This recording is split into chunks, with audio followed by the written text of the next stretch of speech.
preaching tonight. Lord, just help us to love you, preach the first in Jesus' name. Amen. Page 401, The Unclouded Day. Page 401, The Unclouded Day. Will they tell me of a home far beyond the skies? Will they tell me of an unclouded day? 401. Will they tell me of a home far beyond the skies? Will they tell me of a home far away? Will they tell me of a home where no storm clouds rise? Will they tell me of an unclouded day? Oh, the land of cloudless day. Oh, the land of an unclouded sky. Oh, they tell me of a home where no storm clouds rise. Oh, they tell me of verse 3. Oh, they tell me of the King in his beauty there, and they tell me that mine eyes shall behold, where he sits on the throne that is white and snow, in that city that is made of gold. Oh, the land of cloudless day. Oh, the land of an unclouded sky. Oh, they tell me of a home where the storm clouds rise. Oh, they tell me verse 4, last verse 4. Oh, they tell me that he smiles on his children there, and his smile dries their sorrows all away. And they tell me that no tears ever come again, in that lovely land of unclouded day. Oh, the land of cloudless day. Oh, the land of an unclouded sky. Oh, they tell me of a home where no storm clouds rise. Oh, they tell me of an unclouded day. All right, as our ushers are coming, remember the prayer requests that we mentioned this morning. Those that are experiencing illness, we'll continue to pray for them as they recover. And then Brother Keith and Miss Kathy's relative who was killed in a car wreck, for the family there. And Brother Sammy's relative who was also killed, we'll pray for the family there. Let's keep these in our prayers. And as we go to Lord in prayer, Brother Bill, let's pray for them all. Father, we thank you for this opportunity to come to you. Yeah. Pray for Pastor tonight, and we also pray for the president, bless his name, and Lord, we pray for Richard Peacock, and pray that we use him. Lord, help us just love you. We thank you for the all your blessings. We pray. And please be seated.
our service will be out at Camp Hosanna. All right, service starts out there for the pre-service activities and all that will be going on at 7 o'clock. And so if you just want to meet us out there, we're going to be there by 7 o'clock. If you need directions, just see me afterwards. It's very easy to get there. And we'll tell you, if you would like to meet here and if you need a ride, call me and we'll take you. We'll take church van if we need to. But this Wednesday night, for everyone, the adults, teens, kids, everybody. Now the teens are actually going to camp out there this week. So they're leaving in the morning to go out there. So be in prayer for them as they head out for camp. But if you would like to go there, trust me, you will enjoy it. If you've never been to Camp Hosanna or been to one of their services out there, you'll really enjoy it. Okay, so don't forget that. And then next Sunday morning, following the morning service, we're going to have a meeting right over here for our VBS coming up, which is on July the 20th. That's not this coming Saturday, but the next Saturday. And we're going to be having games. We're going to do some of the carnival games like we do at the Fall Festival, as well as some team games. So we're going to need some help with running those. We're going to have some food there. Miss Rachel is heading that up, but she'll need a little bit of help with the hot dogs and that kind of stuff, getting that ready, and just generally some other things. So if you can help us with that, we'd appreciate it. It'll just be a couple of hours on that Saturday, but we just need to get together next Sunday following the morning service, so everybody's kind of on the same page there. And then the next day, Sunday, the 21st, we'll have our regular service in the morning and at night. But Brother Van Brock, one of our missionaries, will be with us in the evening service, giving an update on what's going on in the field there. And then that evening, following the service, we'll have a fellowship. And so you'll want to bring the things for that. Are we going to do a sign up, or we just let, I think with those, we just let you bring whatever. Y'all do a great job with that. So anyway, that'll be coming up on the 21st, okay? I think those are all the announcements. Is that right? Looking at my memory over there. I don't have my bulletin. I'll be lose it somehow on Sunday afternoon. I don't know how that happens, but anyway, I failed to mention this morning about our nursing home service yesterday. It went very well. Had a great time.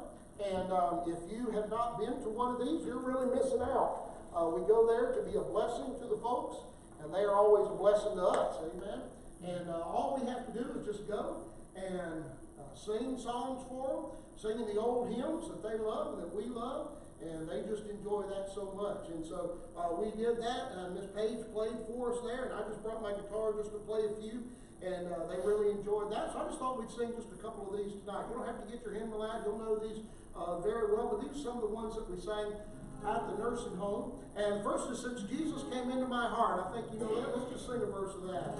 What a wonderful change in my life has been wrought since Jesus came into my heart. I have light in my soul, for which long I have sought, since Jesus came into my heart. Since Jesus came into my heart, since Jesus came into my heart, floods of joy for my soul, like the sea billows roll. Since Jesus came into my heart, I shall go there to dwell in that city I know. Since Jesus came into my heart, and I'm happy, so happy as onward I go. Since Jesus came into my heart, since Jesus came into my heart, since Jesus came into my heart, floods of joy on my soul, like the sea billows roll. Since Jesus came into my heart. Amen. What a wonderful day that was when Jesus came into our heart. Amen. On a hill far away, stood an old rugged cross, the emblem of suffering and shame. And I love that old cross, where it is manifest for a world of sinners.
crown. Amen.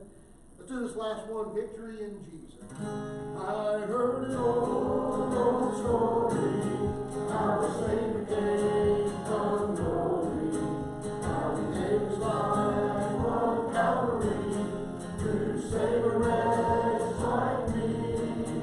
I heard about his groaning, how the precious blood that told me, that I repented of my sins and won the victory. Oh, victory in Jesus, my Savior forever. He sought me and bought me with his redeeming blood. He won me ere I knew him, and all the love is true.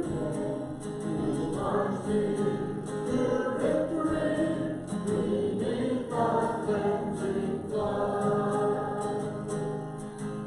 Well, I heard about a mansion with glory and glory, and I heard about the street of gold beyond crystal sea, about the angels singing and the old redemption story. And some sweet day I'll sing on them the song of victory. Oh, victory in Jesus, my Savior forever. He sought me and bought me with his redeeming blood.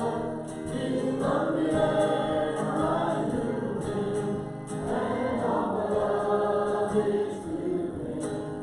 He plunged me to victory beneath the cleansing blood. Amen. Aren't you glad for the victory in Jesus? The only place we can find victory, amen, is through Jesus. Well, I'm thankful that I was able to do that. As many of you know, I have severe carpal tunnel in both hands. Had surgery a few months ago on my right hand, and thank the Lord, it is fine now. Normally I couldn't have done that. Hand would be so cramped up. My left hand, on the other hand, so to speak, is still hurting, and right now it's numb as it can be. But August the 9th, I have scheduled surgery for my left hand. So I appreciate your prayers that everything will go as well with that one as it did with the right hand. And just want to be able to practice and you know, the Lord gives everybody a little bit of talent. And sometimes we never get much more than a little bit, but we are required to use whatever He does give us. Amen. And so I just want to do the best that I can with these things, but I appreciate your prayers. Now, mentioned this morning, we were talking about the Declaration of Independence, and I mentioned that tonight I wanted to bring out something regarding the Constitution and some points that maybe you've never heard before, but some interesting things. And so I think you'll be interested in this. Well, let's open in prayer. Father, thank you again for the opportunity we've had to be in your house already this morning and tonight. And Lord, we do pray that you be with us as we study these things. And Lord, we would realize how important it is that we as Christians, with this great gift of freedom that we have, that we exercise this freedom to your glory. And we'll thank you for all you do in Jesus' name. Amen. Now, I'm not going to go deeply into all of this. When I was doing my master's work, I did some study on the history of Baptist Church, and specifically in America, and did some papers on that, did a lot of research. But essentially, what I want you to understand is that the freedom of religion that we have in America is due, well, let me put it this way, the acknowledgement of our freedom of religion in America is due in large part to Baptist churches. People don't know a lot of that, but it's true. Now, as you know, when the Pilgrims came to America, one of the reasons they did so was to escape religious persecution over in England. They came here so that they could worship the way they wanted to. And they set up the government so that they could do that. and they were able to worship in the way they wanted to, but they were the only ones who could worship in the way they wanted to. Very early in America's history, there was still religious persecution in our own country. They said, if you want to come here and worship as we do, our view of the Church of England, then you can do so. But if you're anybody else, you cannot. It was required that anybody of other faiths still pay tithes to the state church, that they not engage in anything that they disagreed with. Their preachers had to be licensed by the Church of England. This was in America, and this was going on for years. And over the years, different people moved here that had other beliefs from the Church of England, and they faced all kind of persecution. One of those, the name you may be familiar with, is Roger Williams. He came here as a Baptist, and he began to preach, but very soon he found out that it was not very popular, the things that he was preaching and the things that he held to, and so he was greatly persecuted. And there's a long story about him, but later on he went and had to go out and live with the Indians for a while. The Narragansett Indians, he actually bought some property from them, and he and 12 other families formed a new colony there, which came to be known as Rhode Island. And it was formed for the express purpose of religious liberty. He said that here in this colony, anyone will be free to worship in any way they want to, or not worship at all if they want to. He was a Baptist, and he was establishing that for one reason, so that he could exercise his Baptist faith. But it has always been a tenet of Baptist faith, what we call individual soul liberty, that you are free to worship God in any way you see fit. Doesn't mean you're right about it, but you're free to do that. And no one should ever be forced to worship in any way that's against their conscience. And so he said, as a Baptist, as a true Christian, the government should not force anyone to go to any particular church, to worship in any particular way. And so Rhode Island was founded, and when the government was founded, it was the very first government in the history of the world specifically founded for religious liberty. And he was not alone in that. There were many other Baptists that spearheaded this effort to get true religious liberty in America. And if you go back and study the history of the Baptists, especially in Boston, many of them were greatly persecuted, dragged out into the streets, beaten, arrested, thrown in prison simply for exercising their Baptist faith.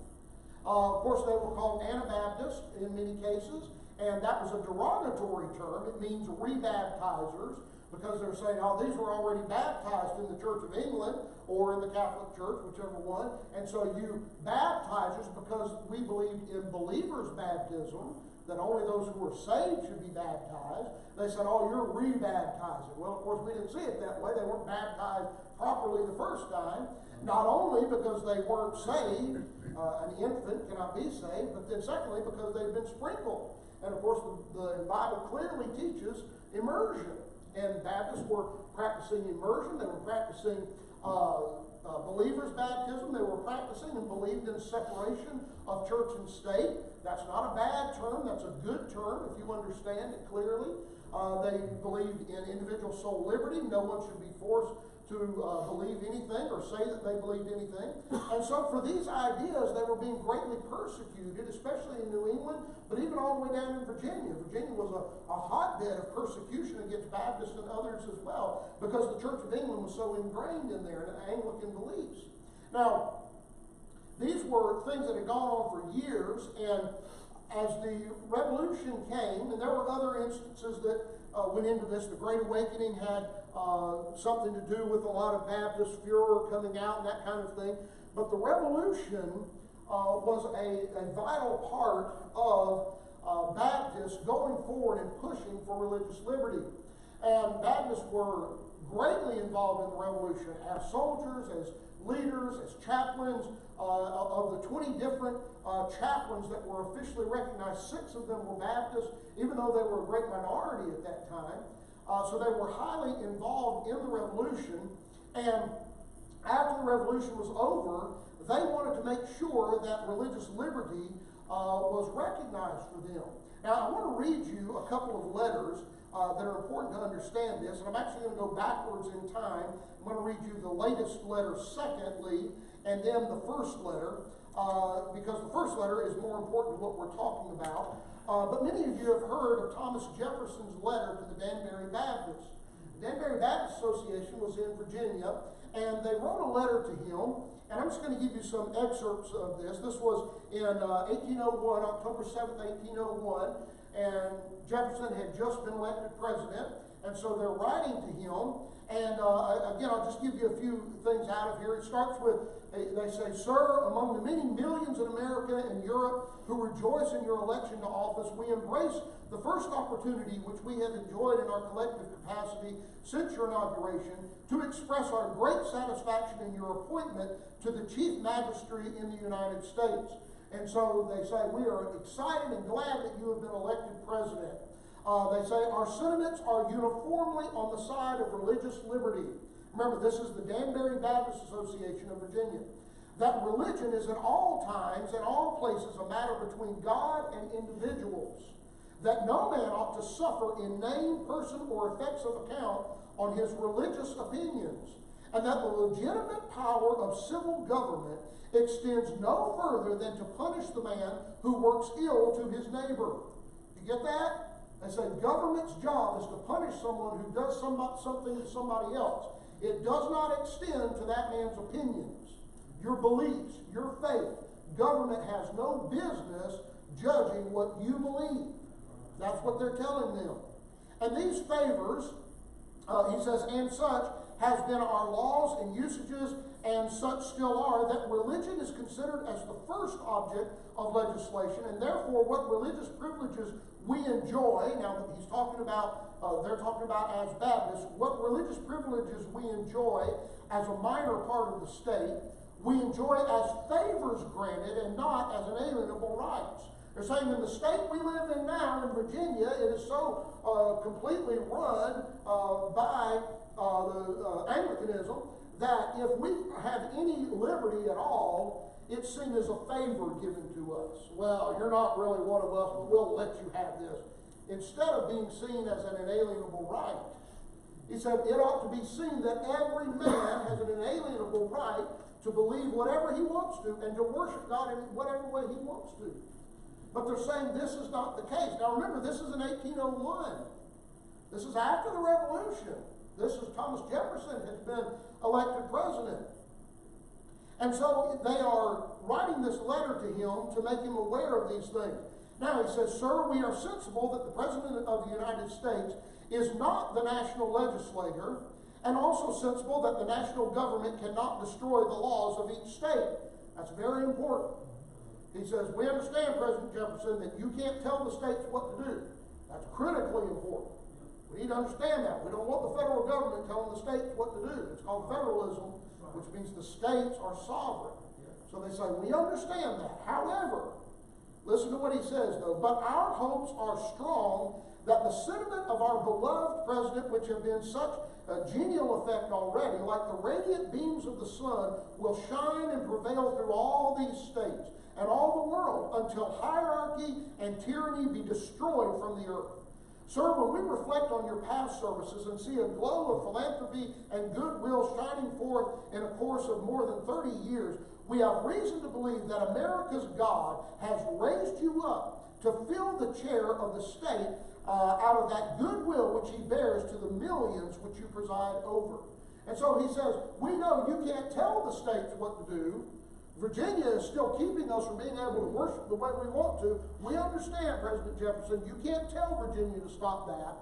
But we believe if you will make your sentiments known and you will tell the country, listen, folks ought to be able to worship the way they want to, that will go a long ways to help so that we have that freedom. Now that's just a simple a little bit of that letter. There's a lot more to it, but I want you to get the idea. Now, Jefferson's response to that is a very famous letter. And I had to look it up here because our silly printer at home every now and then decides to skip a couple lines and not print some. And I didn't realize until I got here it didn't print a couple of lines on here, so I had to look it up so that I would have those lines. But his letter back to them is very important and very famous.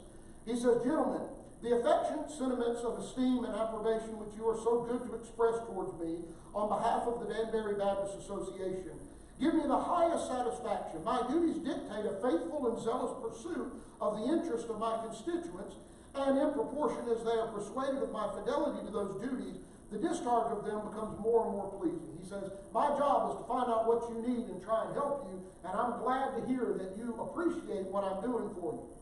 Believing with you that religion is a matter which lies solely between man and his God, that he owes account to none other for his faith or his worship, that the legitimate powers of government reach actions only and not opinions, I contemplate with sovereign reverence that act of the whole American people which declared that their legislature should make no law respecting an establishment of religion or prohibiting the free exercise thereof."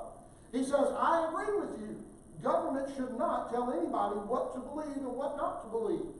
And as I think about that, I think about the First Amendment to the Constitution. And I remember that it said government should not make any law respecting the establishment of religion. He says, I'm glad to remember that. Then he says, and this is where I need to read from here. Here we go. All right. Getting old. Now he says, he remembers that, and then he says, thus building a wall of separation between church and state. That phrase right there is the only place that the phrase separation of church and state is written. It is not in the Constitution. You hear somebody come up and say, "Oh, you can't have prayer in school, separation of church and state. You can't stand out on the street corner and hand out a Bible for separation of church and state. We can't have the 10 Commandments on the walls in the courthouse, separation of church and state," as if it's some kind of constitution. It is not in the Constitution anywhere. That phrase only appears in the letter of Thomas Jefferson to the Danbury Baptist Association. And notice what he is saying. They have written and said, we don't believe the government should interfere with our faith. That's what separation of church and state means. Jefferson said, I agree with you. And as I think on that, I remember the First Amendment to the Constitution. Congress shall make no law respecting an establishment of religion or prohibiting the free exercise thereof, thus establishing the wall of separation. So he says the First Amendment is what creates this wall of separation, and it is what you want. So he was not saying that Christian people cannot have a role in government. He was not saying that in the public place we cannot express our faith. None of that. He was saying government should not have anything to do with our faith, to tell us what we can and cannot believe. That's what he meant when he wrote about the wall of separation. Now he continues. He says, adhering to this expression of the supreme will of the nation. Remember, the Constitution had to be ratified. So he's saying this is what the country wanted. In behalf of the rights of conscience, I shall see with sincere satisfaction the progress of those sentiments which tend to restore to man all his natural rights, convinced he has no natural right in opposition to his social duties. So he says, yes, I agree with you. Every state ought to recognize each man's right to worship God as he wants, and I will be glad to see that happen. Now, I wanted to read you that because that's a very famous letter, and I want you to understand what the separation of church and state actually is, and realize that it was Baptists who wrote that letter and wrote that to him and what they were talking about. But there's another letter that I want you to hear, and this is even more important. And I'm going to greatly edit this, but this comes from the United Baptist Churches of Virginia. This was a letter that was written by this group to George Washington after he had been elected president. The address of the General Committee representing the United Baptist Churches in Virginia, assembled in the city of Richmond, May 8th, 9th, and 10th, 1789. Amongst the many shouts of congratulation that you receive from cities, societies, states, and the whole world, we wish to take an active part in the universal chorus in expressing our great satisfaction in your appointment to the first office of the nation. So Washington, we're excited that you have been chosen and that you are the president. When America on a former occasion was reduced to the necessity of appealing to arms to maintain her natural and civil rights, the Revolutionary War, a Washington was found full adequate to the exegesis of that dangerous attempt, who by the philanthropy of his heart and prudence of his head led forth her untutored troops into the field of battle, and by the skillfulness of his hands baffled all the projects of the insulting foe, and have paved the rugged road to independence, even at a time when the energy of the cabinet was not sufficient to bring into action the natural aid of the Confederation from its respective sources. The fact is, during the Revolutionary War, they virtually never had the money that they needed. They never had the supplies that they needed. Washington was constantly calling back to the Congress, I need more money. I need more food. There were many people who just walked off and left because they couldn't pay them anymore. Washington had all kinds of problems, but through it all, he led that ragtag group of militia and of colonial soldiers together to win the war. And they are acknowledging what an incredible accomplishment it was that he did that. Now, I'm going to drop down. Like other nations, we experience that it requires as great wisdom and valor to make an advantage of a conquest as to gain one. In other words, we know you're going to need wisdom to rule this country, not just to win the war. The want of efficacy in the Confederation, the redundancies of laws in the statements, and their partial administration with other evils called aloud for a new arrangement of our political system. So, of course, we were under the Articles of Confederation following the Revolutionary War. It didn't work right, and so they had to come up with a constitution. All right? So the Constitution is going to be, they're going to bring that up. Now, the wisdom of the states for that purpose was collected at a grand convention over which you, sir, had the deserved honor to preside. He presided over the Constitutional Convention. When the Constitution first made its appearance in Virginia, now listen, this is important. When the Constitution first made its appearance in Virginia, remember, the states had to ratify it, so they pass it along to the 13 states for them to read it, think over it, are you going to vote for it or not? We as a society had unusual strugglings of mind, fearing that the liberty of conscience, dearer to us than property or life, was not sufficiently secured. They said when we first saw the Constitution, we were worried that our protection of religious liberty was not secured by this Constitution. We read through it and we did not see that it was going to be secured in there. We were worried about that. They go on to say maybe it's because of our history of being persecuted and being thrown into prison and all these things because of our beliefs. But we looked at this document and we worried about this.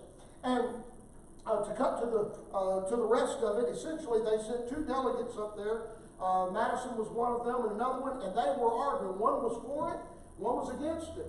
And in the end, they, of course, ratified it. But the winning argument was that, look, we can adjust it, we can amend it once it's passed, but if we don't pass it, we may never get a constitution for the whole country. So we need to pass it.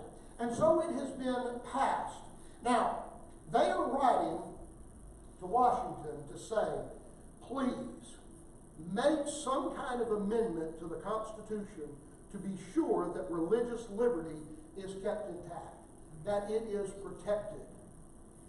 And they're writing this to him after, saying, look, we thank God.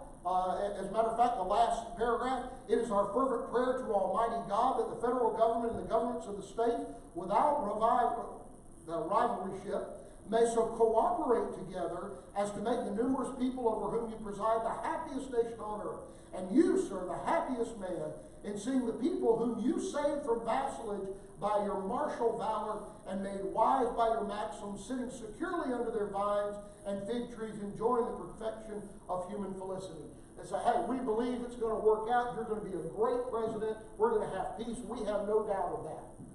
But we're sending you this letter because we're concerned. Would you please make sure that this is taken care of? Well, President Washington wrote back to them. He wrote a letter back to them. And I'm going to cut to the important part. He says, if I could have entertained the slightest apprehension that the Constitution framed in the convention where I have the honor to preside might possibly endanger the religious rights of any ecclesiastical society, certainly I would never have placed my signature to it.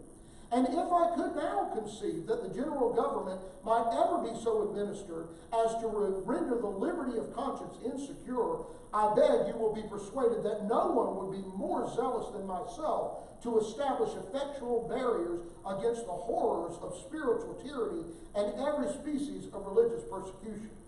He says, don't worry. I will never allow that to happen. I will make sure that in this Constitution, your religious liberty is protected. I will see to it. By the way, this is interesting.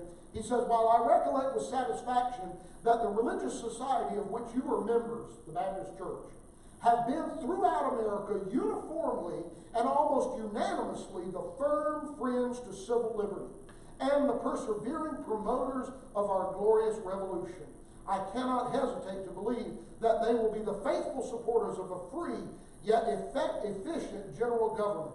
Under this pleasing expectation, I rejoice to assure them that they may rely on my best wishes and endeavors to advance their prosperity. Washington said that there was no denomination of people that were more patriotic and stronger for the cause than the Baptists in America. Baptists have a long tradition of being patriotic, of loving their country. They fought well in the Revolutionary War. They gave their lives, they gave their blood for that. And then they said, now we don't want to lose the freedom that we have fought so hard for. And so they wrote this letter to him. Well, the outcome of this letter was simply the First Amendment to the Constitution. Washington made sure that the First Amendment was put in there in the Bill of Rights to be sure that religious liberty was protected. And of course, the First Amendment of the Constitution reads, Congress shall make no law respecting an establishment of religion or prohibiting the free exercise thereof, or abridging the freedom of speech, or of the press, or the right of the people peaceably to assemble and to petition the government for a redress of grievances. We as Christians, especially, and Baptists particularly, owe a great deal to our forefathers, who made sure that, number one, we would have freedom by fighting in that revolution, but then also that our religious liberty would be protected. Now, it took a long time, over 100 years, before every state finally recognized religious liberty. Massachusetts was the last one in the 1800s to finally say, okay, we will not have a state church. There will be religious liberty. That's in the United States of America. That late, there was still that going on. Finally, every state recognized that. But because we have that First Amendment, with that great privilege comes a great responsibility. I want you to turn with me to Romans chapter 13. I'm going to go quickly tonight to finish this up, but I wanted to lay that foundation because there are a lot of people who don't realize the role that Baptists played in American history to make sure that we have religious liberty and just how important that is. Romans chapter 13, beginning in verse number 1. We've read these verses recently, but I want you to see again. Let every soul be subject unto the higher powers. For there is no power but of God. The powers that be are ordained of God. Whosoever therefore resisteth the power resisteth the ordinance of God. And they that resist shall receive to themselves damnation. For rulers are not a terror to good works, but to the evil. Wilt thou then not be afraid of the power? Do that which is good, and thou shalt have praise of the same. For he is the minister of God to thee for good. But if thou do that which is evil, be afraid, for he beareth not the sword in vain. For he is the minister of God, a revenger to execute wrath upon him that doeth evil. Wherefore ye must needs be subject, not only for wrath, but also for conscience sake. For this cause pay ye tribute also, for they are God's ministers, attending continually upon this very thing.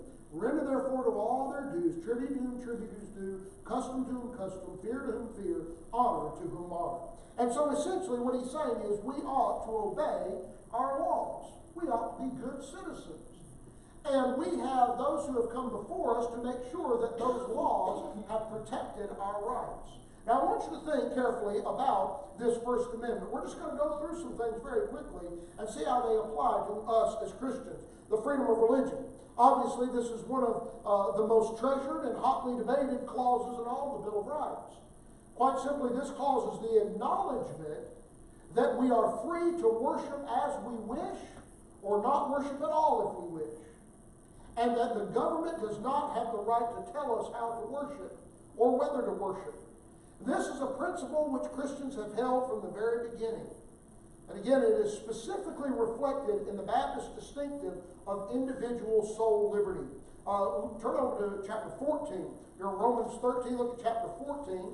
And listen, beginning verse number 1. Him that is weak in the faith receive ye, but not to doubtful disputations. For one believeth that he may eat all things, another who is weak eateth herbs. Let not him that eateth despise him that eateth not. Let not him which eateth not judge him that eateth, for God hath received him. Who art thou that judgeth another man's servant? To his own master he standeth or falleth, yea, he shall be holden up, for God is able to make him stand. One man esteemeth one day above another, another esteemeth every day alike. Let every man be fully persuaded in his own mind. He that regardeth the day regardeth it unto the Lord, and he that regardeth not the day to the Lord he doth not regard it. He that eateth, eateth to the Lord, for he giveth God thanks. And he that eateth not to the Lord, he eateth not and giveth God thanks. For none of us liveth to himself, and no man dieth to himself. What the Apostle Paul here is saying is we have individual soul liberty. Now there are some things clearly specified in the Word of God that are right and wrong. And if you're doing something which is in the Word of God is not right, then we can say, well, the Word of God said this is not right. But I cannot come to anyone and say, you must believe the way I believe. You must worship the way I worship. Now, you may be wrong if you don't believe the way I believe, but you are free to worship any way you want to. That is individual soul liberty. And that protection is reflected in the first clause of the First Amendment. The government cannot make any law respecting the establishment of religion or hindering the use of it or preventing it. That is something that Baptists have defended from the very beginning. Because of that, we need to exercise that freedom. Remember, I've said this before, but freedom, if you don't use it, you can lose it. We have a lot of freedoms in this country that we never use, we never exercise. Sometimes there's not a reason to do that. But there are other times when we could exercise our freedom, we sit back and we do not, and then we look and we wonder, whatever happened to that freedom? What happened to that liberty? Now, I know I'm literally preaching to the choir tonight. This is a Sunday night crowd. But listen, the fact is, we are free to worship as we feel we ought to if we stop doing that. If we sit back and say, yeah, I know I've got that freedom, but you know what, I'm not going to exercise that. I'm not going to worry about that. You may turn around and find that freedom gone and wonder what happened to it. There are people all over the world that do not have that freedom. There are people who once had that freedom who do not have it now. Because they did not exercise that freedom, they did not guard that freedom. We ought to stand strong in our freedom, the freedom of religion. Secondly, the freedom of speech. In many ways, the freedom of speech is the foundational freedom.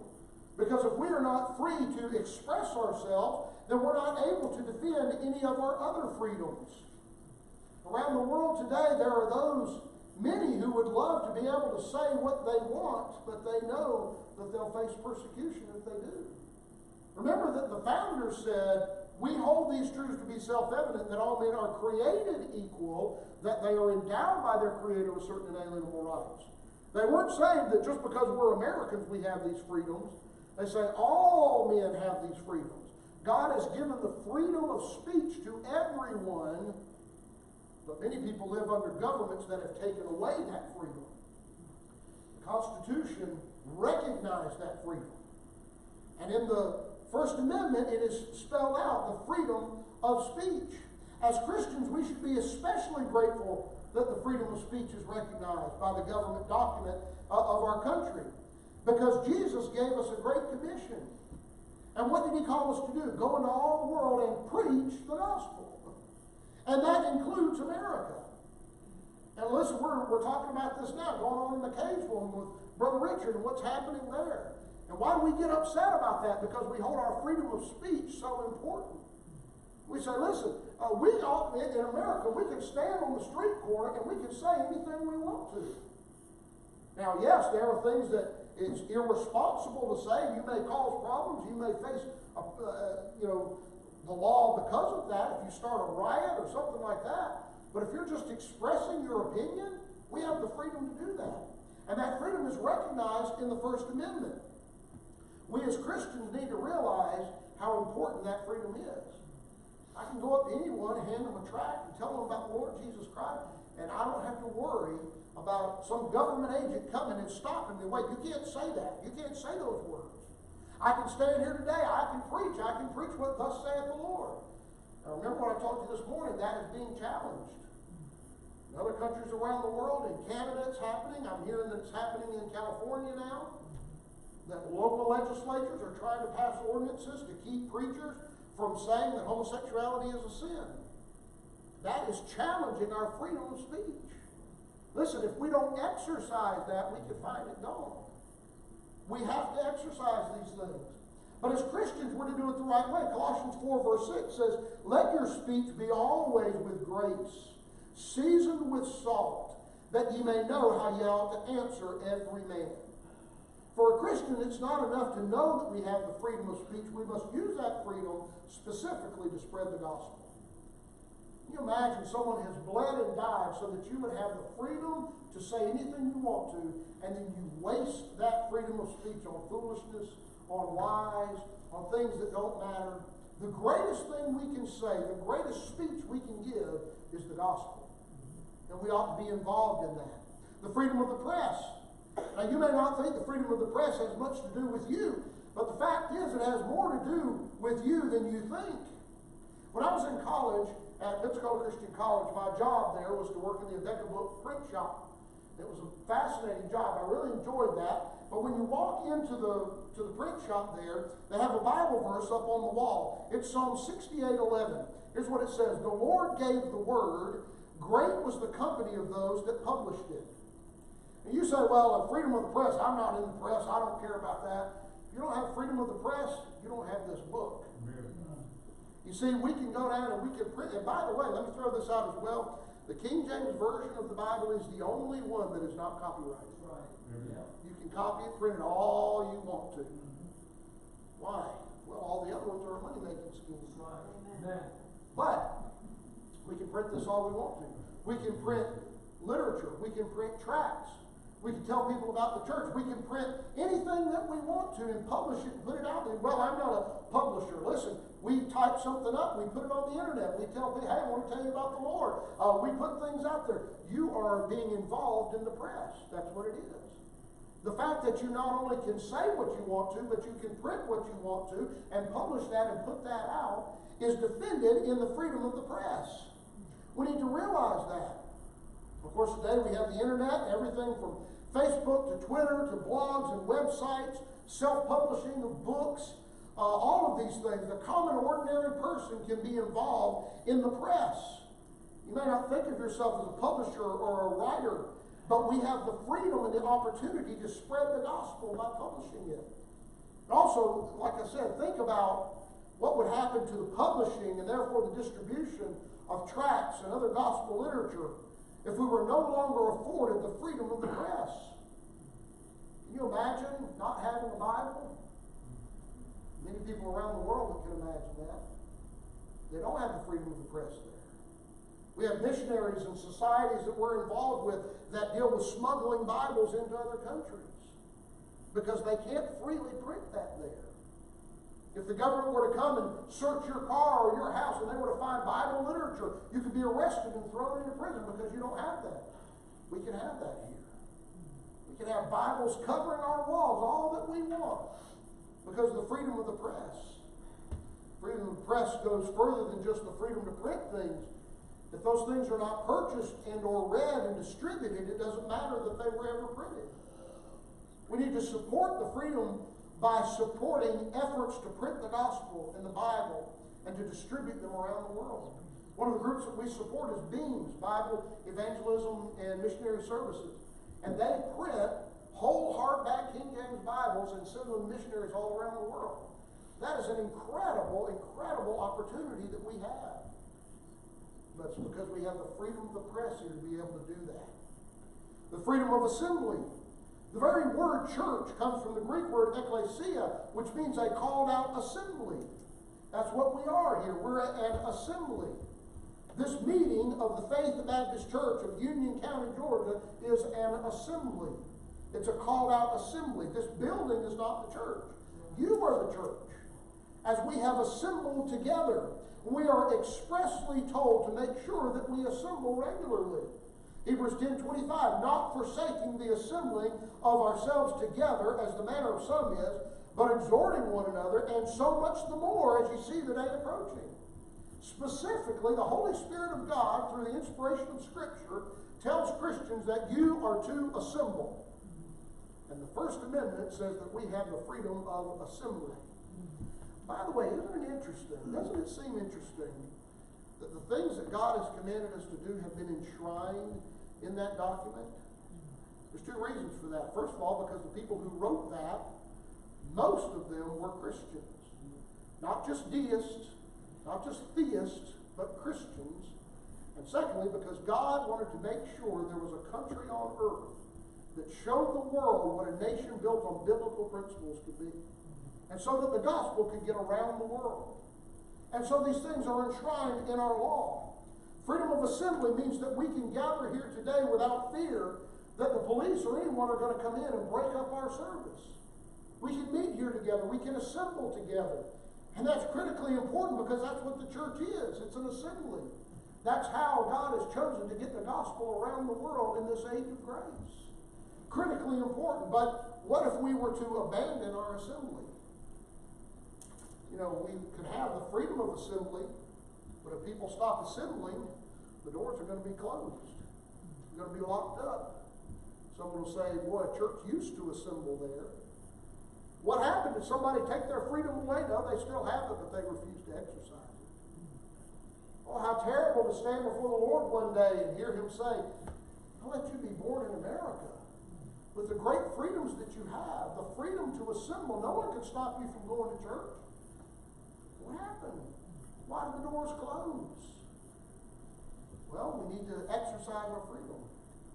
Not only that, but the freedom of redress of grievances. This clause recognizes the freedom to go to the government and seek protection or restitution for an infringement of our freedoms.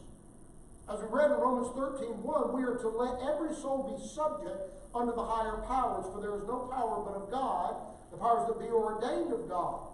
So we are to live within the laws of our country as far as we are able. However, when the Apostle Peter and the others were ordered to stop preaching in the name of Jesus, in Acts 5:29 we read, then Peter and the other apostles answered and said, we ought to obey God rather than men. And so we are to obey our law so long as they do not go against God.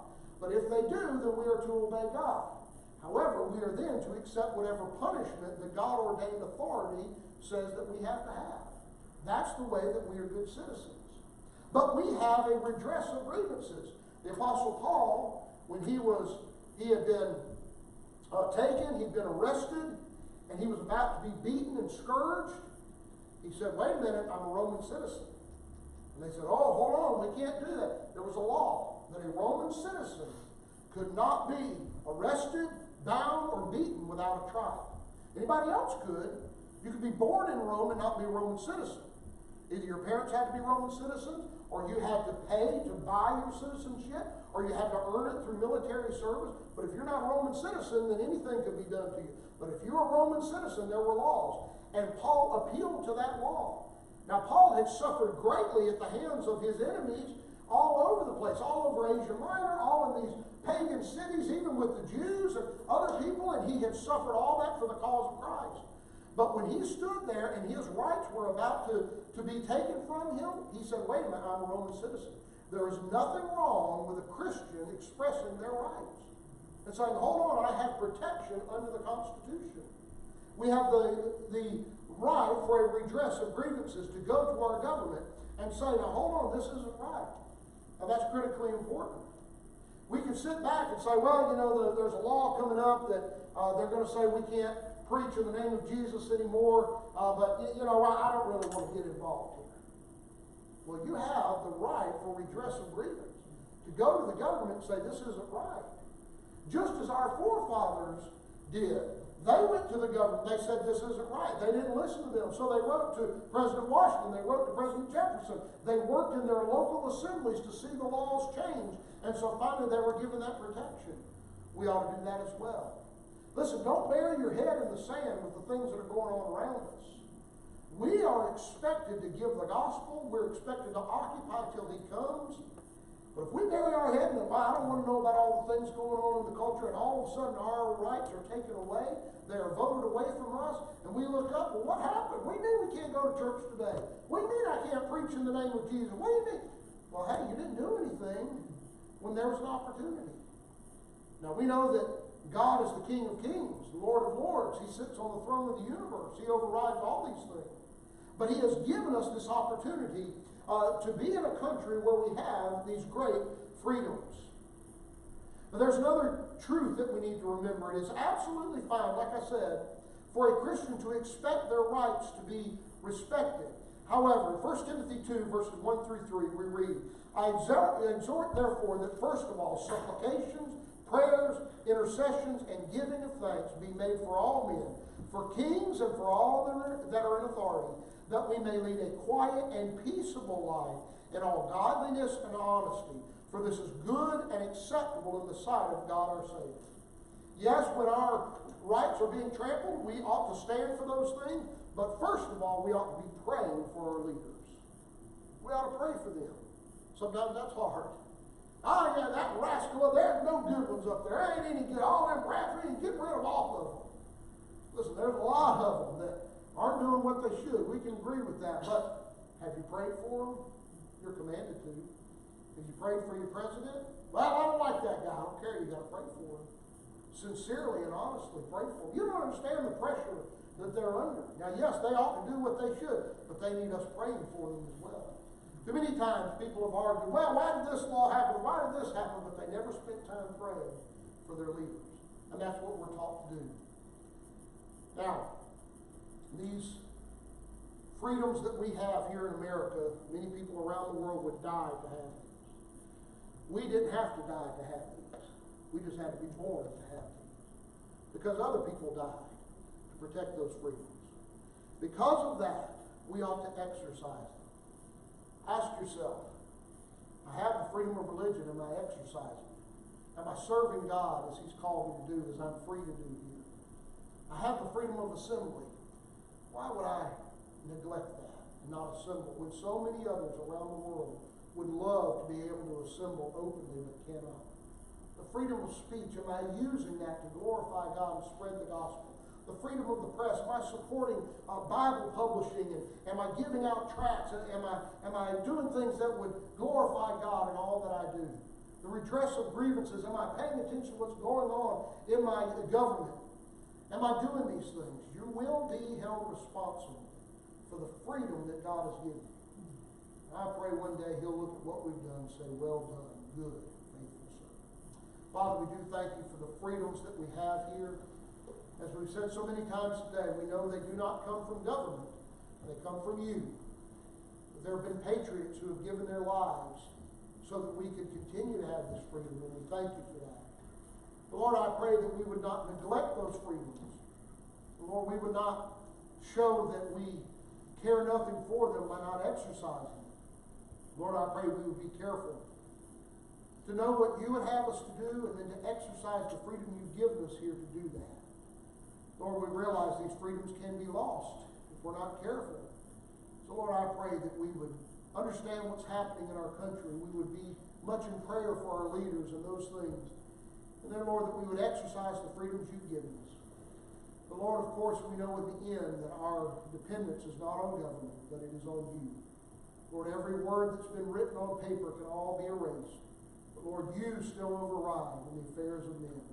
And so I pray that we would always look to You and never to any government. Lord, that we would trust that You will override in our lives and in our country.